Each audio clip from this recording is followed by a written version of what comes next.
আপনাদের নিশ্চয়ই মনে আছে গত সপ্তাহে বাঘাযতীনের বিদ্যাসাগর কলোনিতে বহুতল বিপর্যয়ের ঘটনা ঘটেছিল। তার রেশ কাটতে না কাটতে এবার বাঘাযতীনের ছায়া কামারহাটিতে। কামারহাটির 7 নম্বর ওয়ার্ডে নির্মীয়মান বহুতল ফের হেলে পড়ল, আর এই ঘটনায় বহুতল সোজা করতে গিয়ে বিপত্তিও ঘটল।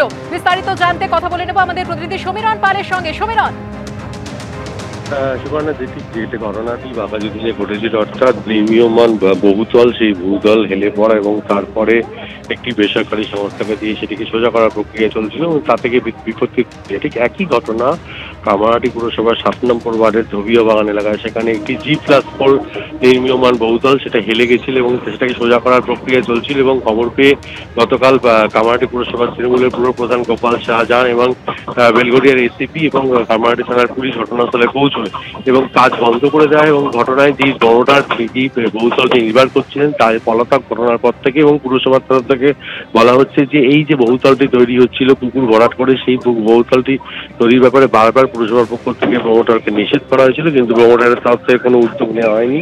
আর সেই কারণে যে স্থানীয় বাসিন্দাদের থেকে তারা খবর পায় যে এই ঘটনা ঘটছে, এরপরই তারা বিষয়টি বন্ধ করে দেয় এবং এলাকার মানুষের মধ্যে একটা আতঙ্ক তৈরি হয়েছে। কেননা যেহেতু এই যে G+4 যে বহুতলটি হেলে গেছে এবং বহুতলটির আশেপাশে বেশ কিছু বাড়ি রয়েছে, ঘন জনবসতিপূর্ণ এলাকা এবং একটু বিদ্যালয় রয়েছে, সেখানে বহুতলটি হেলে পড়লে বড় ধরনের বিপর্যয় হতে পারত এবং পুরসভার থেকে যেটা বলা হচ্ছে যে বহুতলটি যে সোজা করা হচ্ছিল সেটাও কোন সংস্থাকে দিয়ে সোজা করা হচ্ছিল এই ব্যাপারে পুরসভা সম্পূর্ণ অন্ধকারে। আর সেই কারণেই গতকাল পুরসভার পক্ষ থেকে কাজ বন্ধ করে দেওয়া হয় এবং এই প্রমোটারের বিরুদ্ধে ব্যবস্থা নেওয়ার কথা বলা হয়েছে। সুকর্ণা, ধন্যবাদ সমীরণ।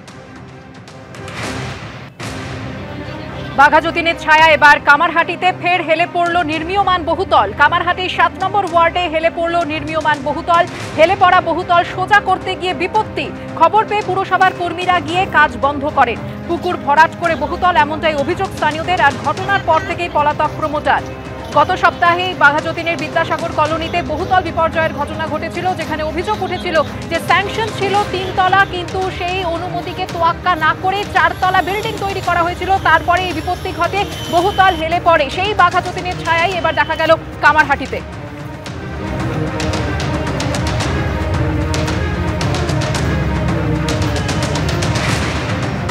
আর এই মুহূর্তে যে খবর এসে পৌঁছচ্ছে আমাদের কাছে, সঞ্জয় রায়ের ফাঁসি চেয়ে হাইকোর্টের দ্বারস্থ হলো রাজ্য সরকার। ডিভিশন বেঞ্চে আবেদন অ্যাডভোকেট জেনারেল কিশোর দত্তের। বিস্তারিত জানবো, কথা বলবো আমাদের প্রতিনিধি সৌভিক মজুমদারের সঙ্গে।